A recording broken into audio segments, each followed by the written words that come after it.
Hi, welcome back. While the Endfield English program is waiting on IGN to do the stream for them, I instead watched the JP livestream, which gracefully had English subtitles and have condensed everything in the livestream down for you. And version 1.3 of Arknights Endfield looks to be absolutely amazing, with a new side map, 2 new characters, 2 character quests, a side quest featuring Chen as a main character, as well as 2 new game modes, the Trial of Swordmancy and Contingency Contract, as well as a couple other filler events like a new Umbral Monument set and a guide event for the new map, as well as another photo taking event. As usual, we also got a glimpse of version 1.4, which not only has Arcane, but also a newly revealed character who I thought was a Haruka reconvener at first, but they're a totally different race. So, let's get started with the characters. First off, we've got Mifu, who's going to be a physical guard who can play the role of both a support and DPS, and let me just say, I called it! Some comment yesterday doubted me, and I was right. Never doubt the #1 Hyperglazer again. She can work with her own team or work with Rosie as well. Then we've got Camille, the vampire man, who's a fire vanguard who can also be both a DPS and a support, and he's going to make Rosie and Lavatane a lot stronger. He's direct Akikure power creep unfortunately, but she's just a 4-star, this is fully expected. And now we've got updated best teams for Rosie and Lavatane, where Rosie's best team is going to be her with Gilberta, Mifu and Camille, then Lavatane's best team is going to be the same except Camille instead of Akikure, but just wait for my full guides because this is just some feels crafting right now. These 2 characters are obviously accompanied by their weapon banners and will also have their own character quests. The Pheromone proxy will not be released in 1.3 unfortunately, and she probably won't even be released in 1.4. 1.4 is going to be focused on Arcane and the new idol character. Again, really thought she was Haruka, but I guess they decided not to infect her yet. 1.3 will release with a new map, with a voice side quest all about Chen and Xixiao, which we already saw in Chen's character story, and now if we get some character development, people won't say Enfield's main cast or personalityless anymore. The map looks absolutely beautiful with some of that volumetric cloud tech, but it's not even going to compare to the new maps we're going to get in 1.4, which look even better somehow. This map will include some new puzzles, a new boss, and most importantly, the trial arena for the Trial of Swordmancy event, which is incredibly innovative. It's a permanent mode, so you won't have to worry about it not running for months down the line or ever again. You roll enemy cards to fight in the arena, trying to reach a max amount of 10 battle points for higher scores, as well as a bunch of ruling stock bills, but accidentally rolling over 10 lowers your score and increases the difficulty significantly. With this enemy rolling feature, each one will be different, and if difficult enough, not only will it be fun and give us a bunch of rewards, it will also be a great testing ground for characters for various scenarios. Of course, there will also be an event rerunning alongside the Trial of Swordmancy mode when it drops, exactly like Umbral Monument's Monumental Etching events, for a bunch of Oro Barrel and rewards. You can also upgrade the Trial of Swordmancy arena itself, like you upgrade your depot nodes and stock redistribution terminals, so you can increase rewards and activate reward doubling, which is exactly what it sounds like.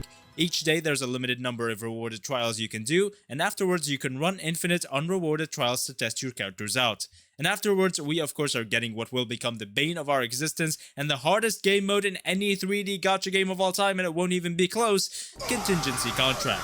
This mode is all about customizing your own difficulty to create an experience just for you, and it gets insanely hard. For example, there are modifiers that will only allow you to apply 1 vulnerability stacks every 5 seconds, others that make the enemy spill toxic pools on the ground after dying, and one that completely disables your dodge. And the best part is, there is not going to be a timer. It's the same 10-minute timer we have in Umbral Monument. You don't need timers for endgame content, it becomes so much better without it.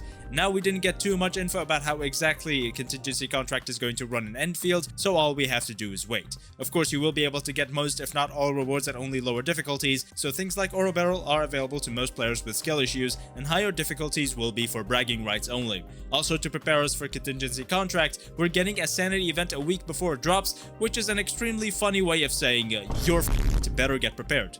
Oh, and this event will also give us Coolant Gel and Artificing Catalysts for us to fully max out our characters, which is super generous.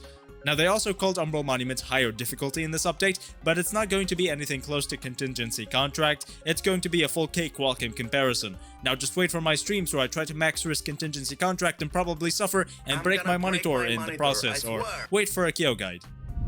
Now let me introduce the new quality of life updates, and these ones are what we've been waiting for gear artificing and essence etching ever since the start of the game. You can now bulk artifice gear instead of clicking one by one. You can now batch delete excess weapons in exchange for weapon upgrade materials. It would have been really nice if we could exchange them for arsenal tickets instead. Now you can choose a bunch of weapons and pre-lock essences for them when farming essences so that you don't waste anything. You can basically select every weapon you have and automatically delete every essence that doesn't have a single weapon it's perfect for. The regional development system will now have an overview where you can check what to upgrade to fully max out your regional development level. The expanded crucible now has a feature that allows it to delete excess materials that are continuously clogging it for players who don't know how to use them correctly. We're also finally getting the backup power function for players who don't know how to do power correctly. Daily tasks are now easier to do and give more activity points for easier dailies. Next up, for the smaller additions, we've got a couple new gear sets and gear pieces for older gear sets, as well as a bunch of new ornaments for fun and games, obviously a new protocol pass for the new version including the half signature weapons for Camille and Mifu, then the guide event for the new map.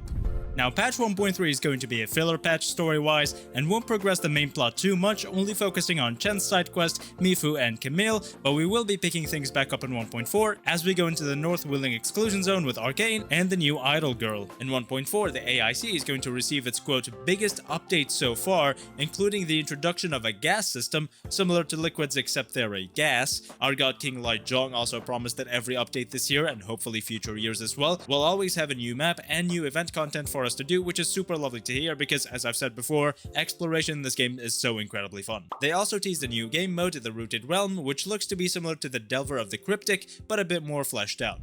Now, I just want to say that I predicted a bunch of stuff correctly, so glory to Moose on caffeine, but I also got a bunch of things wrong. We didn't get an AIC upgrade, an AIC event, or the Faramud proxy, and it is incredibly unfortunate that 1.3 is a filler story patch. It's definitely confusing why they keep deciding to make smaller patches, especially after launch when they should be pumping out everything possible, although I'm not gonna let that part get me too down, because unless 1.3 is like 56 days long or something, it's going to be an incredible patch. It's probably going to be either 35 or 42 days long, but either way it's going to be filled with a ton of content. They said 1.4 is going to be a larger patch, and aside from Umbral Monument, I do hope we get more events for Contingency Contract and the Trial Arena during 1.4, so that we never really run out of stuff to do, because it's also probably going to be another 49 days long patch.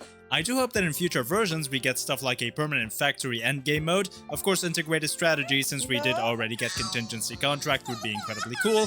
Arknights Endfield has been getting a lot of criticism for not having enough content to do, including from me, and 1.3 is going to fix a lot of that with these new modes. Although one thing I am still worried about is us not getting enough 4 and 5 star characters, which would really hinder our team making capabilities. Like John, get on it! I think that the Faramud proxy would have made a great 5-star, and if Endfield 1.3 did indeed progress the main story, it would have been really cool to see her as a 5-star and have her prepare us for the North Wheeling Exclusion Zone saga before Arcane and the Idol, before she gets a 6-star altar in the future. Although right now, she definitely seems altarless and will probably be the key to closing the very large rift before we get a bunch of lore and character quest stuff for her in 1.5. But that's enough predicting. 1.3 looks to be incredible, and I am definitely incredibly happy with what I've seen today. So, thank you so much for watching. Make sure to like, comment, and subscribe for more content like this in the future, and join the Express Rain Discord server for a fun and lovely community to hang out with. Thank you again for watching, and I will see you next time.